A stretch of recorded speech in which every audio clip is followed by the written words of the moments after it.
সিংহাসনের মহাসংগ্রামে এই মুহূর্তে দাঁতনের ছবি দেখাবো। তৃণমূল বিজেপি সংঘর্ষ, ধস্তাধস্তি, মারামারি দাঁতন মেদিনীপুর লোকসভা কেন্দ্রে।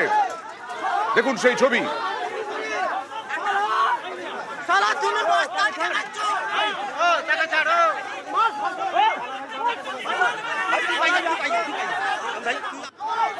দাঁতনের ছবি দেখছেন। কি থেকে সূত্রপাত, কেন এরকম গন্ডগোল, মারামারি? কথা বলবো প্রতিনিধি শঙ্করের সঙ্গে। শঙ্কর, কি হয়েছে?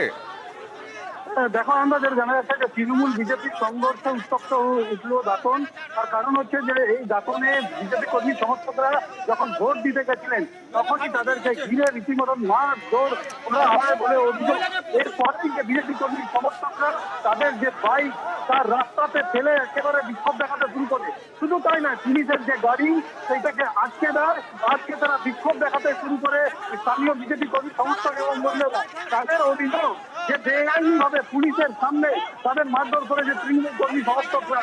এরপরে দীর্ঘক্ষণ চলে এই বিক্ষোভ। এরপরে পুলিশকে ছত্রভঙ্গ ঘটে, বলা যায় যে এই যে বিক্ষোভ চলছিল তাতে ছত্রভঙ্গ করতে পুলিশকে লাঠি চালাতে হয়। রীতিমতন পরিস্থিতি উত্তেজনা ছড়ায় এবং এখনই কেন্দ্রীয় বাহিনী সেখানে পৌঁছেছে এবং পরিস্থিতিকে নিয়ন্ত্রণ আনার চেষ্টা করছে। এই ঘটনা বুথের থেকে কতটা দূরে?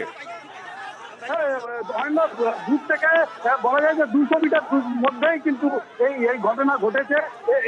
এবং বলা যায় যে বিজেপি কর্মী সমর্থকদের যে অভিযোগ যে তারা গেছিল সকালবেলা ভোট দিতে, তাদেরকে ঘিরে একেবারে মারধর করেছে বলে অভিযোগ। তৃণমূল কি বলছে? যদিও তৃণমূলের তরফ থেকে এখন বলছে পুরোটাই মিথ্যে, বেআইনি ভাবে তারা তৃণমূলের নাম বদনাম করার চেষ্টা করছে। এই ধরনের কোনো ঘটনা ঘটেনি বলে তৃণমূল দাবি করেছে।